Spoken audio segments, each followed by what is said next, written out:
Seventh బుక్లో ఉన్నాము. Seventh బుక్లో second canto, the parable of the search for the soul. Savitri తన అంతరాత్మ కోసము అన్వేషణను మొదలుపెట్టింది.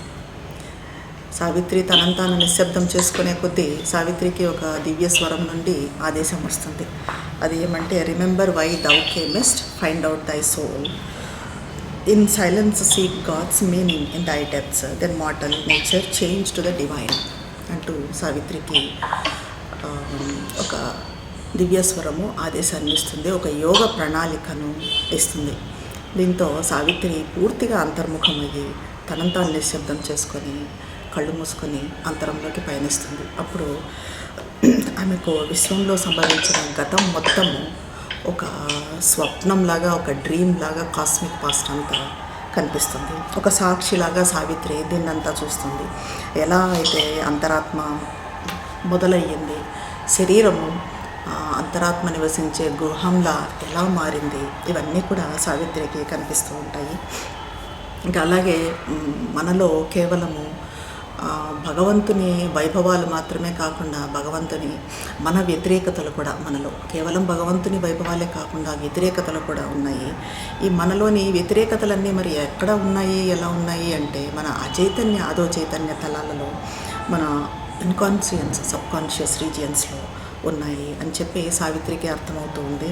ఇంకా అలాగే మనము లాస్ట్ 2 సెషన్స్ నుంచి మనలో ఉన్న ఈ నెగిటివిటీస్, ఈ ఆసురిక్ ఫోర్సెస్ అన్నవి ఎలా పనిచేస్తాయి, దానిలో స్వాధీనంలో మనం ఎలా ఉంటాము అని దాన్ని అంతా చూసాము. ఇంకా ఇవన్నీ చేస్తూ ఇంత ఉన్నా కూడా, ఎంత నెగిటివిటీస్ మనలో ఉన్నా కూడా మనము భయపడాల్సిన పని లేదు. ఎందుకంటే మనకు there is a guardian power, there are hands that save, అంటే మనల్ని సంరక్షించే మదర్ హస్తాలు ఉన్నాయి. Calm eyes divine regard the human scene, మనల్ని చూస్తూ దయగా చూస్తూ కామ్గా మనల్ని రక్షించే శ్రీ అరవిందుల నేత్రాలు ఉన్నాయి అని తెలుసుకున్నాము. ఇంకా ఇప్పుడు మనము ఈ వారము పేజ్ నెంబర్ 484లో ఉన్నాము.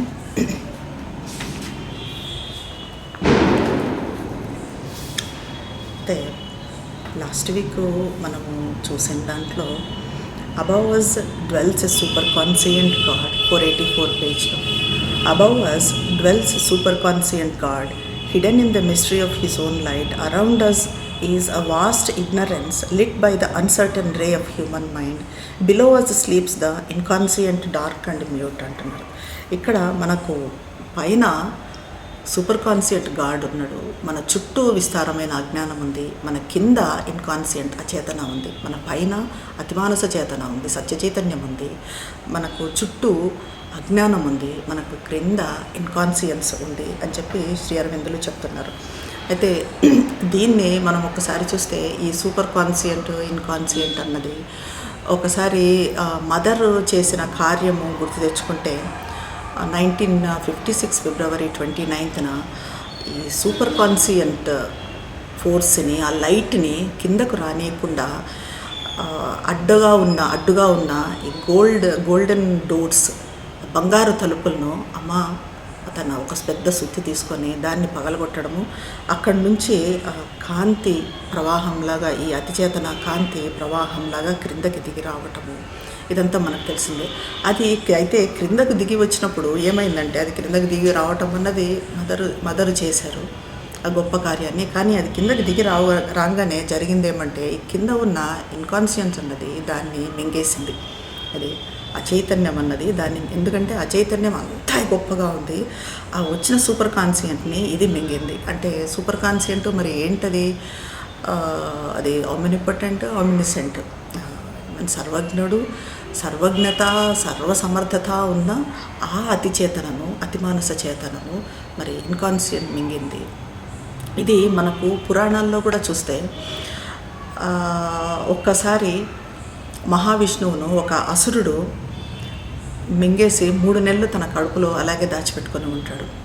ఈ రకంగానే చీకటి, ఇప్పుడు మనము సూర్యగ్రహణం అని కూడా చెప్పుకుంటూ ఉన్నాము, ఎలాగైతే సూర్యుడి కాంతిని చీకటి మింగుతుందో, ఈ రకంగా ఇన్కాన్షియంట్ అనేది సూపర్ కాన్షియంట్ మింగినప్పటికీ సూపర్ కాన్షియంట్ లోపల ఉన్నది ఏం చేసుకుంటూ పోతుంది, ఈ ఇన్కాన్షియంట్ను చేంజ్ చేసుకుంటూ మార్చుకుంటూ పోతుంది. మారుస్తూ పోతుంది. ఇదే యాక్చువల్గా మనం మదర్ శ్రీ అరవిందులు మనకు ఇచ్చిన యోగ లక్ష్యం, శ్రీ అరవిందుల యోగ లక్ష్యం అదే. వాళ్ళు తలపెట్టిన మహత్కార్యము అదే. అది ఏంటి, ఆ ఇన్కాన్షియంట్ని చేంజ్ చేయడం. దేన్నైతే మింగిందో దాన్ని ఆ సూపర్ కాన్షియంట్ని బయటికి తీసుకుని రావడం. ఆ రకంగానే వాళ్ళు అచైతన్య అగాధాలలోకి దూకారు. దీన్ని బయటికి తీసుకొని వచ్చారు.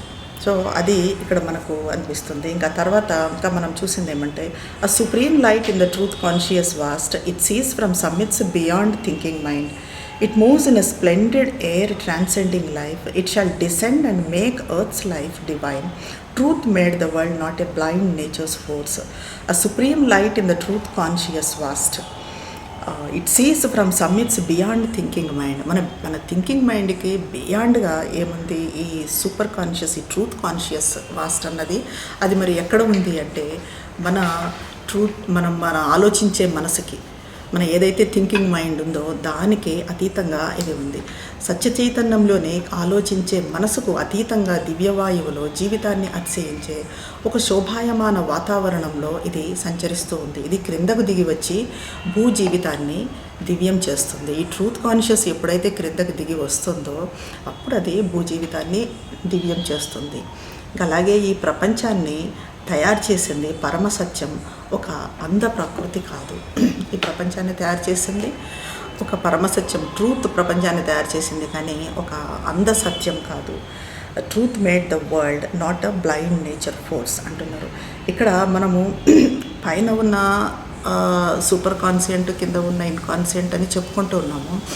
మనం యాక్చువల్గా మనం యోగం చేస్తున్నప్పుడు కూడా ఒకటి మనము తెచ్చుకుంటే, మనము పైకి పోయే కొద్దీ యోగంలో క్రింద ఉన్న అచైతన్యంలోటివి కూడా మూవ్ కావడం మొదలవుతుంది. క్రింద ఉన్న నెగిటివిటీస్ కూడా, లోయర్ నేచర్లో నెగిటివిటీస్ కూడా బయటకు వస్తాయి.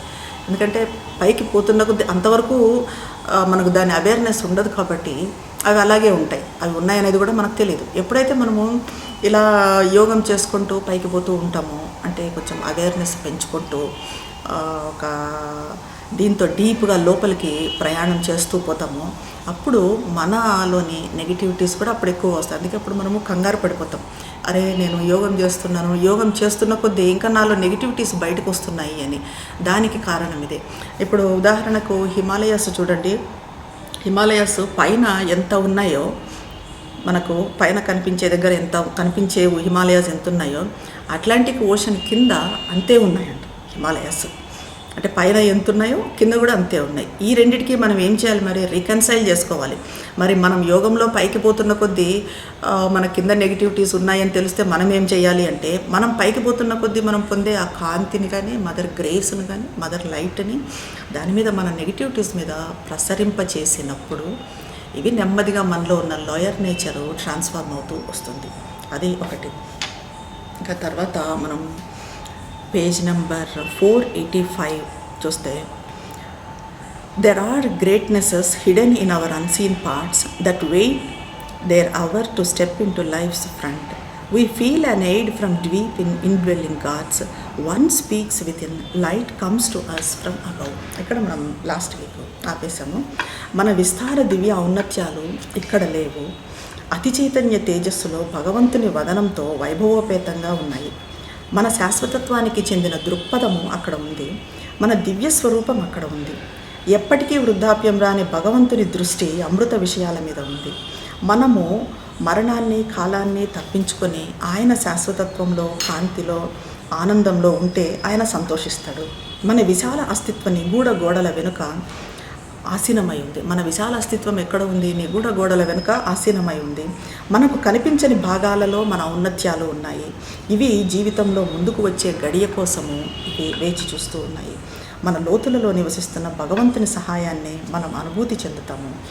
మన అంతరంలో ఒకరు సంభాషిస్తారు. పైనుండి దివ్యకాంతి మనల్ని వచ్చి చేరుతుంది. ఇంతవరకు లాస్ట్ వీక్ చూసాం. Our soul from its mysterious chamber acts. Its influence pressing on our heart and mind pushes them to exceed their mortal selves. It seeks for good and beauty and for God. We see beyond self's walls our limitless self. We gauge through our world's glass at half-seen stars. we have seen was, we hunt for the truth behind apparent things. Our inner mind dwells in a larger light. It brightens, looks at us through hidden doors. Our members' luminous grow and wisdom's face appears in the doorway of the mystic ward. When she enters into our house of outward sense, then we look up and see above the sun. మన అంతరాత్మ తన మార్మిక గదుల నుండి చర్య తీసుకుంటుంది. మన హృదయాన్ని మనసును ఒత్తిడి చేస్తూ దాని ప్రభావము వాటి మర్త్యత్వాన్ని అధిగమించమని ముందుకు తోస్తుంది. అందుకని మనం మన అంతరాత్మను ముందుకు తీసుకొని రావాలి. ఎందుకంటే మన మర్త్య స్వభావం మారాలన్నా, మన మనసు ప్రాణము శరీరాల్లో ఉన్న ఈ బలహీనతలన్నీ కూడా పోవాలన్నా, ట్రాన్స్ఫార్మ్ కావాలన్నా మన సైకిక్ బీయింగ్కి మాత్రమే సాధ్యమవుతుంది. కాబట్టి మనము అంతరాత్మను ముందుకు తీసుకోవాలి. అంతరాత్మను ముందుకు తీసుకొని రావాలంటే, మరి సైకిక్ బీయింగ్ ముందుకు రావాలంటే ఫస్ట్ ఆఫ్ ఆల్ మనం ఏం చేయాలి? అంతరంలోకి పయనించాలి. అది ఏ పద్ధతి ద్వారా అయినా కూడా, prayer master act king idea can link man strength to transcendent force అంటారు శ్రీ అరవిందులు. ఆ రకంగా ఒక ప్రార్థన ద్వారా కానీ, ఒక గొప్ప చర్య ద్వారా కానీ, మనం చేసే ఈ సరెండరింగ్ ద్వారా కానీ, లేదా ఆస్పిరేషన్ ద్వారా కానీ, ఏ రకంగా అన్నా కానీ మన సైకిక్ అవేకనింగ్కి ఎప్పుడు మనము ప్రయత్నం చేస్తూ ఉండాలి. ఆ సైకిక్ ముందుకు వచ్చినప్పుడు, ఆ సైకిక్ బీయింగ్ ముందుకు వచ్చి మన భాగాలన్నింటినీ ఆక్రమించుకున్నప్పుడు అప్పుడు మాత్రమే మనలో రియల్ ట్రాన్స్ఫర్మేషన్ అన్నది జరుగుతుంది. ఇంకా అలాగే ఇక్కడ ఒక ఎలా అయితే ఇది అంతరాత్మ ముందుకు వచ్చి తీసుకున్నప్పుడు మనిషి చేంజ్ అవుతాడు అన్నదానికి ఒక కథ కూడా ఉంది. అది వశిష్ఠుడు విశ్వామిత్రుల కథ. వశిష్ఠ మహర్షి బ్రహ్మర్షి మనకు తెలిసిందే. వశిష్ఠుల వారికి విశ్వామిత్రునికి ఒక చోట ఒక వివాదం వస్తుంది. అది వశిష్ఠ మహర్షి తన కామధేనువును విశ్వామిత్రునికి ఇవ్వకపోవడము, బ్రహ్మర్షిగా విశ్వామిత్రుడు యాక్చువల్గా రాజు, అతని పేరు కౌశికుడు. అతన్ని బ్రహ్మర్షిగా ఈ వశిష్ఠుడు ఒప్పుకోకపోవడంతో అతనికి కోపం వచ్చి వశిష్ఠుని కొడుకుల్ని 100 మంది కొడుకుల్ని చంపేస్తాడు. అయితే 100 మంది కొడుకుల్ని చంపగానే వశిష్ఠుడు అంత బ్రహ్మర్షి అయినా కూడా ఆయన కూడా 100 మంది కొడుకుల్ని ఒక్కసారిగా పోగొట్టుకునేప్పటికీ ఆయన డిప్రెషన్లోకి వెళ్తాడు. డిప్రెషన్లోకి వెళ్ళి తనంతాను చేతులు కాళ్ళు అన్నీ కట్టేసుకొని చైన్లతో నదిలో తను సూసైడ్ చేసుకోవడానికి నదిలోకి దూకుతాడు. అంటే వశిష్ఠుడు అంత బ్రహ్మర్షి, మరి అంత గొప్ప ఋషి నదిలో దూకేపాటికి నది మొత్తం ప్రకృతి తట్టుకోలేకపోతుంది. ప్రకృతి అంతా స్తంభించిపోతుంది. ఆ నది వచ్చేసి ఇమీడియట్గా మన వశిష్ఠుల వారి చైన్లన్నీ కూడా విడిపోయేటట్టు చేస్తుంది. వశిష్ఠుడు మళ్ళీ బయటపడతాడు. ఆ తర్వాత ఆలోచించుకుంటాడు వశిష్ఠుడు. అప్పుడు ఒకసారి ఏమవుతుందంటే వశిష్ఠుని భార్య అరుంధతి వచ్చేసి అరుంధతిని వశిష్ఠుల వారు ఒకసారి నువ్వు విశ్వామిత్రుల దగ్గరికి వెళ్ళి ఉప్పు తీసుకొని రా అని చెప్తాడు. చెప్తే ఆమె ఆశ్చర్యపోతుంది. ఇంత మనకు శత్రువు కదా విశ్వామిత్రుడు, మన కొడుకుల్ని చంపాడు, నేను వెళ్ళి మళ్ళీ అక్కడ అతన్ని అడిగి తీసుకొని రావటం ఏంటి అని ఆమె అంటుంది, అరుంధతి అంటుంది. అప్పుడు వశిష్ఠుల వారు అంటారు, లేదు నాకేం కోపం లేదు, అతన్ని నేను యాక్చువల్గా అయితే అతన్ని ప్రేమిస్తున్నాను, నువ్వు వెళ్ళి అడుగు అని అంటాడు. అంటే నువ్వు ప్రేమించడం ఏంటి, 100 మంది కొడుకుల్ని చంపితే అతన్ని నువ్వు ప్రేమించడం ఏంటి? సరే అట్లా అయితే అతన్ని బ్రహ్మర్షి అని ముందుగానే నువ్వు ఒప్పుకోవచ్చు కదా. అతను అడిగినప్పుడు నువ్వు బ్రహ్మర్షివి అని ఒప్పుకొని అతనికి కావాల్సిన జ్ఞానం ఏదో ఇచ్చేస్తే అప్పుడు మన కొడుకులను చంపకుండా ఉండేవాడు కదా అని ఆవిడ అడుగుతుంది. అంటే నేను అప్పుడు అతన్ని బ్రహ్మర్షి అని ఒప్పుకుంటే అతను మళ్ళీ బ్రహ్మర్షి అయ్యేవాడా, దానికోసం ప్రయత్నం చేసేవాడా అని చెప్పి ఈయన వశిష్ఠులు అంటారు. అయితే ఇది తెలుసుకున్న విశ్వామిత్రుడు ఇంకా అప్పటికి ఎంతో కోపంతో రగిలిపోతూ ఉంటాడు వశిష్ఠుడి మీద. కానీ ఇది తెలుసుకున్న తర్వాత వెంటనే వచ్చి వశిష్ఠుడి పాదాల దగ్గర కూర్చొని కన్నీళ్లతో క్షమాపణ కోరుకుంటాడు. ఇది ఈ రకంగా అంటే ఆ చేంజ్ వచ్చినప్పుడు, ఆ చేంజ్ అన్నది రావాలంటే మన సైకిక్ అవేకనింగ్ అన్నది మనలో చేంజ్ రావాలంటే మనకు సాధ్యమయ్యే పని కాదు. అది మనలోనే సైకిక్ అవేకనింగ్ అన్నది చాలా అవసరం. అందుకే సైకిక్ బీయింగ్ని అవేకన్ చేసే సాధనల మీద మనం ఎక్కువ దృష్టి పెట్టాలి. ఇంకా ఈ సైకిక్ బీయింగ్, మన అంతరాత్మ మరి మంచి కోసము, సౌందర్యం కోసం, భగవంతుని కోసం అన్వేషిస్తూ ఉంటుంది. సత్యం శివం సుందరం, ఇది మంచి కోసము, సత్యం కోసము, సౌందర్యం కోసము, ఎప్పుడు భగవంతుని కోసం అన్వేషిస్తుంది సైకిక్ బీయింగ్.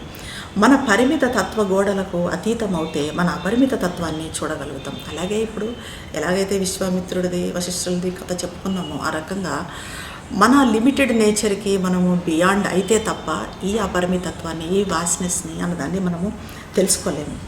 మనం ఎప్పుడు ఏం చేస్తామంటే ప్రపంచపు గ్లాసులోంచి చూస్తాము. ఈ ప్రపంచాన్ని ఎలా చూస్తాం? మనము ప్రపంచపు అద్దంలోంచే, ప్రపంచం అనే అద్దంలో నుంచి చూస్తాం. అంటే ఇది ఇలా ఉండాలి, ఇలా ఉంది, ఇవన్నీ కూడా మనం ఏంటి ఒక న్యూస్ చదువుతాము, ఏదో చూస్తాము, ఇవన్నిటితో ఒక పిక్చర్ చేసుకొని ఉంటాము, మనం ఊహించుకొని ఉంటాము. దాని ప్రకారమే అదే రకంగానే ప్రపంచాన్ని చూస్తాము. కానీ అక్కడ విస్తారతలు సగమే కనిపిస్తాయి. అక్కడ ఏముంటుంది? సగమే కనిపిస్తాయి. అన్నీ పూర్తి సత్యం అన్నది మనకు అర్థం కాదు, సగమే కనిపిస్తాయి. బాహ్యానికి కనిపించే విషయాల వెనుక పరమసత్యాన్ని చూడాలని వేటాడుతూ ఉంటాము. బాహ్యంలో కనిపించే ఈ విషయాలన్నిటి వెనుక ఏం జరుగుతుంది, ఏమి అని కనిపించే విషయాల వెనుక సత్యాన్ని పట్టుకోవాలని చూస్తాము, దానికోసం వెంటాడతాము. కానీ మనం లోపలికి పయనించే ప్రయత్నము ఎక్కువగా చేయము. మన లోపల ఒక అంతర్మనసు ఉంది, అది ఒక విస్తార కాంతిలో నివసిస్తూ ఉంది. దాని కాంతి రహస్య ద్వారాల గుండా మనల్ని చూస్తూ ఉంది, దాని కాంతి మనల్ని చూస్తూ ఉంది. ఈ కాంతి మన ఇంద్రియాలను ప్రకాశమానం చేస్తుంది. దివ్య జ్ఞానం యొక్క వదనము మార్మికంగా రక్షించే ద్వారం వద్ద కనిపిస్తుంది. ఈ జ్ఞానము మన బాహ్య ఇంద్రియ జ్ఞాన గృహంలోకి ప్రవేశించినప్పుడు, ఎప్పుడైతే ఈ దివ్య జ్ఞానం అన్నది మన దీంట్లోకి, మన శరీరంలోకి, మన బాహ్య జ్ఞానంలోకి ప్రవేశించిందో అప్పుడు మనము పైకి ఊర్ధ్వంలోకి చూస్తాము. అప్పుడు పైకి చూడటం మొదలు పెడతాం. ఎక్కడ పైన ఏముంది? మరి సూపర్ కాన్సెంట్ లైట్ ఉంది, దానికోసం చూడటము మొదలు పెడతాము. ఈ జ్ఞానదేవతను అప్పుడు ఆమె పైన ఉన్న సూర్యుడిని చూస్తాము. A mighty life self with its inner powers supports the dwarfish modicum we call life. It can graft upon our crawl too puissant wings. Our body's subtle self is throned within, in its viewless palace of vertical dreams that are bright shadows of the thoughts of God. In the prawn obscure beginnings of the race, the human grew in the bowed ape-like man. He stood erect, a godlike form and force, and a soul's thoughts looked out from earthborn eyes. Man stood erect, he wore the thinker's brow. He looked at heaven and saw his comrade stars. A vision came of beauty and greater birth, slowly emerging from the heart's chapel of light and moved in a white lucent air of dreams. ఒక బలమైన జీవిత ఆత్మ తన ఆంతరిక శక్తులతో మనము దేన్నైతే జీవితం అని పిలుస్తామో దాని సంకుచితత్వాన్ని పోషిస్తుంది. జీవిత ఆత్మ సంకుచితత్వాన్ని పోషిస్తుంది. ఇదే మన నత్త నడకకు రెండు బలమైన రెక్కలను అతికించి ఎగురుతూ వెళ్ళేలా చేయగలుగుతుంది. అంటే ప్రాణిక శక్తి, ఆంతరిక శక్తి, ఆంతరిక శక్తి అన్నది ఎంత బలంగా, ఎంత నత్త నడక నడుస్తూ ఉంటామో, ఎప్పుడైతే ఈ ప్రాణంలో ఆంతరిక శక్తి వస్తుందో అది మనకు రెక్కలు కట్టి ఎగిరేలా చేయగలుగుతుంది. ఇది ప్రాణాత్మ. సూక్ష్మాత్మ దృష్టికి అందని స్వప్నాల భవనంలో ఆసీనమై ఉంటుంది. ఈ స్వప్నాలు భగవంతుని ఆలోచనల ప్రకాశమాన ఛాయలు. మానవజాతి అస్పష్టంగా ప్రారంభమైనప్పుడు మనిషి వంగి సొగం జంతువులాగా నడిచేవాడు. మనిషి మొట్టమొదట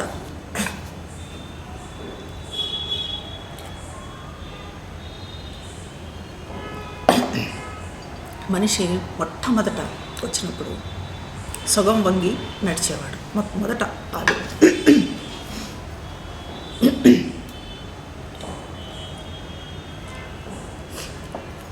మనిషి మొట్టమొదట ఆవిర్భవించినప్పుడు ఎలా ఉండేవాడు? జంతువు తర్వాత ఇప్పుడు వంగి నడిచేవాడు. అలాగా ఆ తర్వాత పరిణామంలో లేచి నిటారుగా నడవటము మొదలయ్యింది. అయితే దైవం లాంటి రూపము, ఆ శక్తి వచ్చాయి. భూజనిత నేత్రాల నుండి అంతరాత్మ ఆలోచనలు వెలువడ్డాయి. నెమ్మదిగా ఆ రూపము, ఆ శక్తి ఇవన్నీ వచ్చాయి. అతనికి లేచి నిటారుగా నిలబడడం మొదలుపెట్టాడు. ఇంకప్పుడు అంతరాత్మ ఆలోచనలు అన్నట్టు నెమ్మదిగా వెలువడ్డాయి. ఆలోచన వచ్చింది. నిటారుగా నిలబడిన మనిషి వదనం ఆలోచనతో నిండింది. నిటారుగా నిలబడిన వెంటనే మనిషికి ఏమైందంటే ఆలోచనలు అన్నది ఏర్పడ్డాయి. స్వర్గాల వంక చూశాడు, తనకు సన్నిహితులైన నక్షత్రాలను చూశాడు. అప్పుడు స్వర్గాలను చూశాడు. తనకు సన్నిహితులైన నక్షత్రాలను చూశాడు. సౌందర్యానికి ఇంకా గొప్ప జన్మకు చెందిన ఒక దృష్టి వచ్చింది. అప్పుడు సౌందర్యాన్ని చూడడం మొదలుపెట్టాడు. ఇది అందంగా ఉంది, ఇది ఇలా ఉంది, ఇది అందంగా లేదు, ఇదంతా కూడా అప్పుడు వచ్చింది అతనికి. హృదయకాంతి నుండి నెమ్మదిగా పైకి లేస్తూ స్వప్నాల తెల్లటి స్వచ్ఛమైన వాయువులోకి మనిషి అడుగేశాడు. He saw his being's unrealized vastnesses. He aspired and housed the nascent demigod. Out of the dim recesses of the self, the occult seeker into the open came. He heard the far and touched the intangible. He gazed into the future and the unseen. He used the powers earth instruments cannot use. A pastime made of the impossible. He caught up fragments of the omniscience thought. He scattered formulas of omnipotence. తన తత్వానికి చెందిన ఇంకా వాస్తవం కానీ ఆ విస్తారతలను చూశాడు. అప్పుడే తనలో ప్రారంభమవుతున్న అర్ధదేవుడిని ఆకాంక్షించాడు. అప్పుడప్పుడే అతనిలో అర్ధదేవుడు ప్రారంభమవుతున్నాడు. ఆ అర్ధదేవుడిని ఆకాంక్షించాడు. దైవ నివాసంగా మారాలనుకున్నాడు. ఆత్మ దాగి ఉన్న మసక గూడు నుండి రహస్య అన్వేషకుడు బయటకి వచ్చాడు. అప్పుడు అక్కడి నుంచి రహస్య అన్వేషకుడు అనేవాడు బయటకి వచ్చాడు. సుదూర శబ్దాలను విన్నాడు. ఎక్కడెక్కడి నుంచో వచ్చే శబ్దాలను వినగలిగాడు. స్పర్శించలేని దాన్ని స్పర్శించాడు. భవిష్యత్తులోకి అగోచరానికి దృష్టి సారించాడు. భూ ఉపకరణాలు ఉపయోగించలేని శక్తులను ఉపయోగించాడు. అనేక శక్తులను కూడా ఉపయోగించాడు. అసాధ్యాన్ని సాధ్యం చేసుకోవడం అతనికి కాలక్షేపం అయ్యింది. అసాధ్యమయ్యేదాన్ని సాధ్యం చేసుకోవడము అతనికి కాలక్షేపం అయ్యింది. అది ఎలాగంటే ఒక పక్షిలాగా ఎగరడం మనిషికి అసాధ్యం, కానీ పక్షిలాగా ఎగరాలనుకున్నాడు.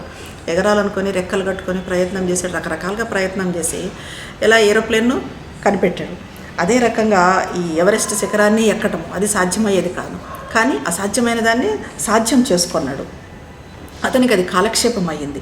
సర్వజ్ఞుని ఆలోచనను ముక్కలు ముక్కలుగా పట్టుకున్నాడు. కొంచెం కొంచెంగా పట్టుకున్నాడు కానీ ఆలోచనతో ఎలా మొత్తాన్ని పట్టుకోలేదు, కొంచెం కొంచెంగా పట్టుకున్నాడు.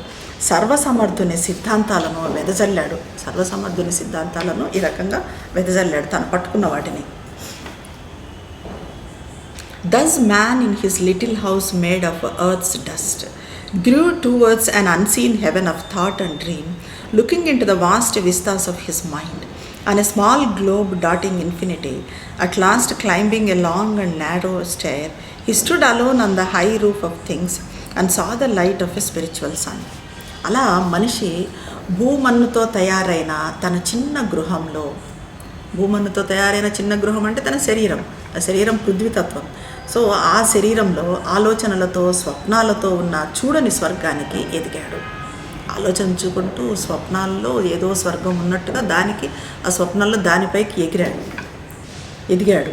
మనసు విస్తార మార్గాల్లోకి చూస్తూ చిన్న గోళం మీద అనంతంలో ఒక చుక్కలాగా, ఒక బిందువులాగా ఎదిగాడు. ఈ అనంత గోళంలో భూమి మీద ఒక చిన్న బిందువులాగా ఈ రకంగా ఎదిగాడు. మనసు విస్తార మార్గాల్లోకి చూస్తూ, మనసుతో ఆలోచనలు చేస్తూ, ఆ స్వప్నాల్లోకి చూసుకుంటూ ఈ భూగోళం మీద ఒక చిన్న బిందువులాగా ఎదిగాడు.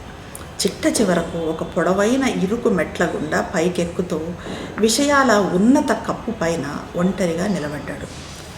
ఇరుకు మెట్ల గుండా నెమ్మదిగా పైకెక్కుతూ చిట్ట చివరకు ఆ పైన ఆ రూఫ్ మీద ఒంటరిగా నిలబడ్డాడు.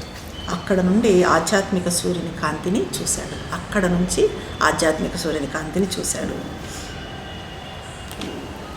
Aspiring, he transcends his earthly self. He stands in the largeness of his soul newborn, redeemed from encirclement by mortal things, and moves in a pure, free spiritual realm, as in the rare breath of a stratosphere, a last end of far lines of divinity. He mounts by a frail thread to his high source. He reaches his fount of immortality. He calls the Godhead into his mortal life. All this the Spirit concealed had done in her. A portion of the mighty mother came. ఇదంతా కూడా ఎక్కడ జరుగుతుంది? సావిత్రిలో ఇదంతా కూడా జరుగుతూ ఉంది. ఇదంతా సావిత్రి చూస్తూ ఉంది. All this the spirit concealed head done in her. Savitri ఆత్మ దాచిపెట్టిందంతా ఇదంతా కూడా బయటకు వచ్చింది. A portion of the mighty mother came into her as into its human part. ఇలా మనిషి ఆకాంక్షిస్తూ తన భూతత్వాన్ని అయితే ప్రస్తుతానికి అధిగమించాడు. కొత్తగా జన్మించిన అంతరాత్మ విస్తారతలో నిలబడ్డాడు. మర్త్య విషయాలు తనను చుట్టుముట్టడం నుంచి విడుదలయ్యి ఒక స్వచ్ఛమైన స్వేచ్ఛాయుత ఆధ్యాత్మిక ప్రపంచంలోకి ప్రవేశించాడు. కేవలం మర్త్య విషయాలు బిగినింగ్లో మనిషి మొట్టమొదట ఆవిర్భవించినప్పుడు ఎలా ఉండేది, ఏదో తినటము, ఇంకా తర్వాత అటు ఇటు తిరగడం, తిండి కోసం వేటాడటము, ఇంకా మైథునము, ఇలాంటివన్నీ ఉండేది. ఫస్ట్లో స్టార్టింగ్లో అంతవరకే ఉండేది. పిల్లల్ని కనటము, ఇంకా అలా ఎలా పడితే అలా తిరగటము అలా ఉండేది. ఆ తర్వాత నెమ్మదిగా ఆలోచన ప్రారంభమైన తర్వాత తన అవసరాలను, తన సౌకర్యాలను, వీటన్నిటిని కూడా సమకూర్చుకున్నాడు. అక్కడి నుంచి అది మర్త్యత వరకే. ఆ మర్త్య స్వభావం నుంచి కూడా విడుదల అయ్యి ఒక ఆధ్యాత్మిక వాయువును కూడా స్పృశించాడు. ఆ ఆధ్యాత్మిక వాయువును స్పర్శించాడు, దాన్ని శ్వాసించాడు, దాంట్లోకి ఆధ్యాత్మిక ప్రపంచంలోకి ప్రవేశించాడు. మనకు ఏ రకంగా అయితే వేద ఋషులు 10,000 సంవత్సరాల క్రితమే వీటన్నిటిని ఆధ్యాత్మిక వాయువులోకి ప్రవేశించి దేన్నైతే కనిపెట్టారో, ఒక మంత్రాలను కానివ్వండి, ఇదంతా అలాగా మనిషి అక్కడి దాకా ఎదిగాడు. భూ వాతావరణంలోనే స్ట్రాటోస్ఫియర్కు చెందిన అరుదైన శ్వాసలో చెలించాడు. ఆ రకంగా ఇంకొక అరుదైన వాతావరణంలో, ఆధ్యాత్మిక వాతావరణంలో చెలిస్తున్నాడు. చిట్ట చివరకు దూరంలో ఉన్న దివ్యత్వపు అంచుకు బలహీన దారంతో ఎక్కాలని చూస్తున్నాడు. కానీ ఇప్పుడేం చేస్తున్నాడు మనిషి, ఒక బలహీన దారంతో ఇప్పుడు పైకి వెళ్ళాలి, సూపర్ కాన్సెంట్ వరకు వెళ్ళాలి. కానీ ఎలా ఎక్కాలని చూస్తున్నాడు, ఒక బలహీనమైన దారంతో. బలహీనమైన దారం అంటే అతని ఆకాంక్ష, యాస్పిరేషన్ అన్నది అంత బలహీనంగా ఉంది, ఒక సన్నటి దారంలాగా ఉంది. మరి దాన్ని పట్టుకొని పైకి ఎక్కడానికి సాధ్యమవుతుందా? దాంతో అది సాధ్యం కాదు. కానీ అతను అలా ప్రయత్నం చేస్తున్నాడు. అమృతత్వానికి చేరతాడు, కానీ తన మర్త్య జీవితంలో భగవంతుని పిలుస్తాడు. కానీ మనిషి చేరతాడు అక్కడికి, భగవంతుని కూడా తన జీవితంలోకి పిలుస్తాడు. ఇదంతా భగవంతుడు కేవలము ఇదంతా కూడా కేవలం భగవంతుని కలవటము, ఇదంతా he calls the godhead into his mortal life. దీన్నంతా ఏం చేస్తాడంటే తన మర్త్య జీవితంలోకి భగవంతుని పిలవటానికి దీన్నంతా కూడా చేస్తాడు. ఇదంతా మరి ఎక్కడ జరుగుతుంది అంటే సావిత్రిలో జరుగుతుంది. ఇదంతా అంతకాలం సావిత్రి ఆత్మ ఆమెలో దాచి ఉంచింది. ఇప్పుడు దివ్యమాత భాగం ఒకటి ఆమె మధ్య భాగంలోంచి బయటకు వచ్చి దీన్నంతా కూడా దివ్యమాత భాగం వెల్లడి చేసింది. అంటే దివ్యమాతకు ఇప్పుడు సావిత్రి కేంద్ర బిందువు అయింది. దివ్యమాత ప్రణాళికకు సావిత్రి కేంద్ర బిందువు అయింది. Amid the cosmic workings of the gods, it marked her the center of a wide-drawn scheme, dreamed in the passion of her far-seeing spirit, to mold humanity into God's own shape. ఇది మన యోగ లక్ష్యం. To mold humanity into God's own shape and lead this great, blind, struggling world to light, or a new world discover or create. Earth must transform herself and equal heaven, or heaven descend into earth's mortal state. But for such vast spiritual change to be, out of the mystic cavern in man's heart, the heavenly sight must put off her veil and step into common nature's crowded rooms and stand uncovered in that nature's front and rule its thoughts and fill the body and life. దేవుళ్ళ విశ్వ పని విధానాల మధ్యన సుదూరంలో చూసే ఆమె తన ఆత్మ ఆపేక్షలో స్వప్నించేదాన్ని విశ్వ ప్రణాళికకు కేంద్రంగా చేసింది. విశ్వమాత ఇప్పుడు సావిత్రిని తన విశ్వ ప్రణాళికకు కేంద్రంగా చేసుకుంది. విశ్వమాత మహాకార్యానికి సావిత్రి కేంద్రమైంది. మరి ఆ ప్రణాళిక ఏమంటే, అది ఏంటి ఆ ప్రణాళిక అంటే, to mould humanity into God's own shape. మానవ జాతిని భగవంతుని స్వీయ రూపానికి తీర్చిదిద్దడానికి, సంఘర్షించే ఈ గొప్ప అంద ప్రపంచాన్ని కాంతి వైపు నడిపించటానికి, and lead this great blind struggling world to light, or a new world discover or create. నూతన ప్రపంచాన్ని, నూతన ప్రపంచాన్ని కనిపెట్టడానికి, దాన్ని సృష్టించడానికి earth must transform herself and equal heaven. భూమి ఏమి చేయాలి, తనను తాను రూపాంతరం చెందించుకొని స్వర్గంతో సమానం కావాలి. అలాగే స్వర్గము భూమధ్య స్థితిలోకి దిగి రావాలి. ఇలాగా భూమి స్వర్గంతో సమానం కావాలి, స్వర్గము భూమధ్య స్థితిలోకి దిగి రావాలి. కానీ అటువంటి విస్తార ఆధ్యాత్మిక పరిణామం జరగాలంటే, టు ఇటువంటి ఆధ్యాత్మిక పరిణామం జరగాలంటే ఇందాక మనం చెప్పుకున్నట్టుగా మనిషి రహస్య గుహ నుండి, మనిషి హృదయం నుండి స్వర్గ సంబంధ చైత్య పురుష, ఈ సైకిక్ బీయింగ్ అన్నది తన ముసుగును తొలగించి బయటకు రావాలి. సైకిక్ బీయింగ్ ఏదైతే మన లోపల ఉందో ఆ సైకిక్ బీయింగ్ తన ముసుగును తొలగించి బయటికి, the heavenly psyche must put off her veil, తన ముసుగు తొలగించి బయటికి రావాలి. And step into common nature's crowded rooms. ఎలాగా మన సామాన్య స్వభావం ఉంది కదా, దాని గదులలోకి అది ఆ సైకిక్ బీయింగ్ రావాలి. దాని గదులంటే మన సామాన్య స్వభావ గదులు ఏంటి? మన మనసు, ప్రాణము, శరీరము, ఏవైతే స్వభావానికి ఇదిగా ఉన్నాయో సత్వరజ తమో గుణాలు అనండి, వీటిలోకి, ఈ గదుల్లోకి ఈ సైకిక్ బీయింగ్ రావాలి. అలా ఏమీ లేకుండా ముందుకు వచ్చి మన బాహ్య స్వభావంలోకి, మన ఆలోచనలను, ఈ ప్రాణాన్ని, జీవితాన్ని, దీన్ని అంతటినీ కూడా అది ఆ సైకిక్ బీయింగ్ పరిపాలించాలి. అంటే సైకిక్ బీయింగ్ ముసుగు తీసుకొని బయటికి రావాలి. ఇప్పుడు ఇది ఎలాగంటే, మనము ఇప్పుడు ఒక మ్యారేజ్కి వెళ్ళాము, ఆ మ్యారేజ్లో పెళ్లి కూతురు రావాల్సినంతా కూర్చొని అంత హడావిడిగా మాట్లాడుకుంటూ ఉంటారు. అప్పుడు పెళ్లి కూతురు ముసుగు కప్పుకొని వస్తుంది. పెళ్లి కూతురు ముసుగు కప్పుకొని వచ్చింది. పెళ్లి కూతురు ఎంటర్ అవ్వగానే గలగలా మాట్లాడే వాళ్ళంతా ఒక్కసారి నిశ్శబ్దం అయిపోయి ఆ అమ్మాయి పక్క పెళ్లి కూతురు వంక చూస్తారు. పెళ్లి కూతురు ఇంకా ముసుగు తీసిన తర్వాత ఆహా ఎంత అందంగా ఉంది అది ఇది అంటారు. సరే, పెళ్ళి అయిన తర్వాత అమ్మాయి అత్తవారింటికి వస్తుంది కదా, ఆ అమ్మాయి కొత్త పెళ్లి కూతురు ఏదో అన్ని చేంజెస్ చేయాలి అనుకుంటుంది ఇంట్లో. ఇలా ఉంటే బాగుంటుంది, ఇది ఇక్కడ ఉంటే బాగుంటుంది, మనం ఈ రకమైన ఫుడ్ తింటే బాగుంటుంది, హెల్త్కి మంచిది, ఈ రకంగా ఏవేవో చెప్తుంది. కానీ అది ఏమవుతుందంటే, ఈ ఓల్డ్ ఇంట్లో ఒక అత్తనో ఎవరో ఉంటారు కదా, వాళ్ళు ఆ చేంజెస్కి వాళ్ళు ఒప్పుకోరు. ఇది అత్త కోడళ్ళ మధ్య కాదు, అమ్మ కూతుర్ల మధ్య కూడా జరుగుతుంది. కూతురు అంటే దీనికి మనకి ఏం చెప్పుకోవచ్చు అంటే, మనది కూతురు కానీ కోడలు కానీ న్యూ కాన్షియస్నెస్, మనది అది అత్త కానీ అమ్మ కానీ ఓల్డ్ కాన్షియస్నెస్లు. ఎందుకంటే వీళ్ళు ఈ కోడలు చేసేదానికి, ఈ చేంజెస్కి అత్త ఎలాగైతే ఒప్పుకోదో అలాగే మనము ఈ న్యూ కాన్షియస్నెస్, మన సైకిక్ బీయింగ్ ముందుకొచ్చి చేస్తుంది అంటే, ఈ ఓల్డ్ కాన్షియస్నెస్, ఈ ఓల్డ్వన్నీ ఉంటాయి కదా మనకు, మనసు, ప్రాణము, శరీరాలు ఒక పట్టాన ఒప్పుకోవు. ఎందుకంటే ఓల్డ్ కాన్షియస్నెస్ అంత ఈజీగా పోయేది కాదు.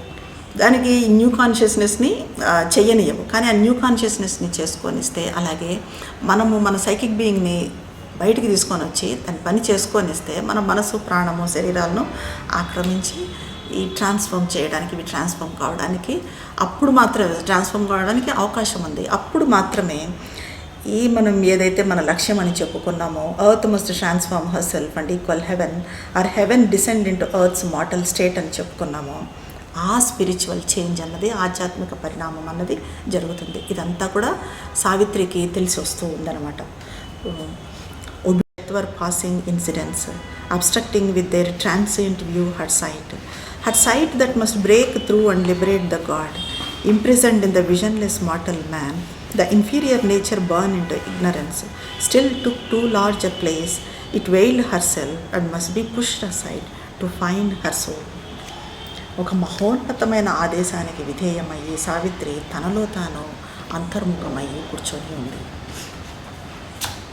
ఇక్కడ మనకు సైకిక్ బీయింగ్ అన్నది, ఇదంతా సావిత్రి కూర్చొని ఉంది. సైకిక్ బీయింగ్ అన్నది పైకి ఎలా వస్తుంది, బయటకి ఎలా వస్తుంది, ఆ వెయిల్ ఎలా తొలగించుకుంటుంది అన్నదానికి మన జీవితంలో రకరకాల ఇన్సిడెంట్స్ జరుగుతూ ఉంటాయి. ఇవన్నీ కూడా దానికి తోడ్పడేవే అనిపిస్తుంది. మనకు దైవం గురించి ఎరుక ఉన్నా లేకపోయినా మన జీవితాల్లో ఎప్పటికీ దైవం నివసిస్తూనే ఉంటాడు.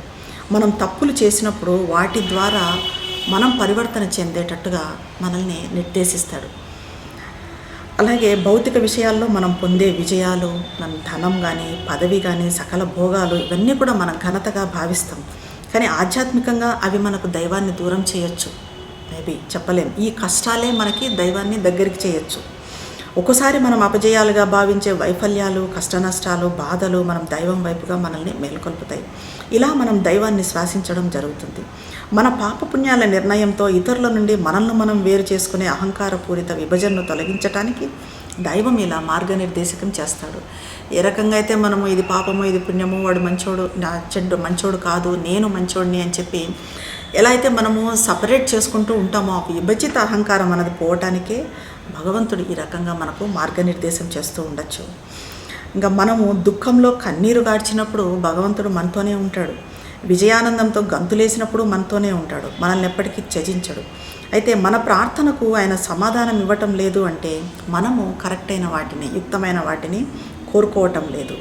ఒక్కోసారి మన కోరికలను తీర్చకుండా తిరస్కరించాడు అంటే, ఏదైనా మనం కోరిక కోరాము, అది భగవంతుడు తీర్చలేదు అనుకోండి, మనం అనుకుంటాం ఏంటి దేవుడు నన్ను అనుగ్రహించటం లేదు అని. కానీ అది దేవుడి అనుగ్రహ చర్య అయి ఉంటుంది. ఎందుకంటే దేవుడి వైపుకు, ఆయన వైపుకు రప్పించుకోవడానికే మనకు ఆ కోరిక తీర్చి ఉండడు. అది ఆధ్యాత్మికత వైపుగా మళ్ళించి అనుగ్రహ చర్య అయి ఉండొచ్చు. పరిమిత సుఖాల కోసం ఆరాటపడతాం. ఇవి క్షణికమని, బాధ, దుఃఖము, నైరాస్యాలు వీటి నీడలాగా వెంబడే ఉంటాయి అని తెలిసినా కూడా వాటినే కోరుకుంటాం. మన అంతరతత్వము పరిమిత విషయాలతో ఎప్పటికీ తృప్తి చెందదు. నిరంతరము అనంతత్వాన్ని ఆపేక్షిస్తుంది. కానీ ఎంత మనం చేసినా కూడా ఇవన్నీ మన బాహ్యతత్వం కోరుకునేటివి, ఈ సుఖాలు ఇవన్నీ తప్ప మన అంతరతత్వము ఎప్పటికీ అనంతత్వాన్ని, భగవంతున్నే అన్వేషిస్తూ ఉంటుంది. మనం అంతర్ముఖమయ్యి ఆత్మశోధన మొదలుపెట్టినప్పుడు, మనం ఎప్పుడైతే అంతర్ముఖమవుతామో, ఆత్మశోధన మొదలు పెడతామో అప్పుడు మాత్రమే ఇది మన అవగాహనలోకి వస్తుంది. మనలో దైవానికి చెందిన ఎరుకను పెంచేది, మనల్ని పూర్తిగా ఆధ్యాత్మికత వైపుగా మళ్ళించేది మన సైకిక్ బీయింగ్. అందుకే సైకిక్ బీయింగ్ అనేది చాలా చాలా ఇంపార్టెంట్. సైకిక్ బీయింగ్ అవేకనింగ్ కావటానికి మనం చేసే సాధనలు అనేవి చాలా చాలా ఇంపార్టెంట్ అని చెప్తారు. సో ఇదంతా కూడా సావిత్రికి తెలిసి వస్తుంది. ఒక మహోన్నత ఆదేశానికి విధేయమయ్యే సావిత్రి తనలో తాను అంతర్ముఖమై కూర్చుని ఉంది. కాలము, జీవితము, మరణాలు, సాగిపోయే సంఘటనలు ఇవన్నీ కూడా కాలం కానీ జీవితం కానీ ఇవన్నీ ఒక సాగిపోయే సంఘటనలాగా ఆమెకు కనిపిస్తూ ఉన్నాయి. ఇక వాటి క్షణిక దృష్టితో ఇవన్నీ కూడా క్షణిక దృష్టితో ఆమెను అడ్డుకుంటూ ఉన్నాయి. ఆమె దృష్టి వాటిని విచ్ఛిన్నం చేయాలి. ఇప్పుడు ఆమె దృష్టి ఆమె పెంచుకోవాలి. ఆమె ఇంకా అంతరంలోకి పయనించాలి. ఇంకా ఆమె సోల్ని అన్వేషిస్తుంది తప్ప ఇంకా మీట్ కాలేదు, సోల్ని కనిపెట్టలేదు. సో అది కనిపెట్టాలి, వాటిని విచ్ఛిన్నం చేయాలి. మర్త్య మానవుడిలో బందీగా ఉన్న దైవాన్ని విడుదల చేయాలి. ఇది ఆమె లక్ష్యం. మనిషిలో బందీగా ఉన్న దైవాన్ని విడుదల చేయాలి. అజ్ఞానం నుండి పుట్టుకొచ్చిన నిమ్న ప్రకృతి ఇంకా చాలా భాగాన్ని ఆక్రమించి ఉంది. ఇందాక మనం చెప్పినట్టుగా అజ్ఞానాన్ని నుంచి పుట్టుకొని వచ్చిన ఈ లోయర్ నేచర్ ఉన్నది ఇంకా చాలా భాగాన్ని ఆక్రమించుకొని ఉంది. ఇది తన మీద తాను తెర వేసుకొని ఉంది. ఈ నిమ్న ప్రకృతిని ప్రక్కకు తోసేసి ఆమె తన అంతరాత్మను కనిపెట్టాలి. అదే సావిత్రి ఇప్పుడు చేయాల్సింది ఏంటి? తన అంతరాత్మను కనిపెట్టాలి. ఇప్పుడు సావిత్రిని అంతరాత్మను కనిపెట్టాలి. నువ్వు సత్యవంతుడితో పాటుగా మరణించడం కాదు, సత్యవంతుని ఆత్మతో పాటుగా నీ ఆత్మ కూడా ప్రయాణం చేయడం, అది కాదు కరెక్టు అన్నది ఆదేశం అయితే వచ్చింది. నువ్వు అంతరాత్మను కనిపెట్టాలి. నువ్వు ఆ కనిపెట్టిన అంతరాత్మతో మర్త్య మనసులో బందీగా ఉన్న దైవాన్ని విడుదల చేయాలి అన్న ఆదేశం వచ్చింది సావిత్రికి. ఇంకా దీని తర్వాత ఆమె నెక్స్ట్ క్యాంటో నుంచి మనకు దీంతో సెకండ్ క్యాంటో కంప్లీట్ అవుతుంది. సావిత్రి అంతరాత్మ అన్వేషణ కథ స్టార్ట్ అయింది. అన్వేషణ ఇప్పుడే స్టార్ట్ అయింది. అయితే అది నెక్స్ట్ నుంచి ఇంకా ఆమె entry into the inner countries కానీ, ట్రిపుల్ సోల్ ఫోర్సెస్ కానీ ఇదంతా కూడా ఇంకా పోయే కొద్దీ మనం చాలా అద్భుతంగా ఉంటుంది క్యాంటోస్. అదంతా నెక్స్ట్ సెషన్లో చూస్తామండి. ధన్యవాదాలు.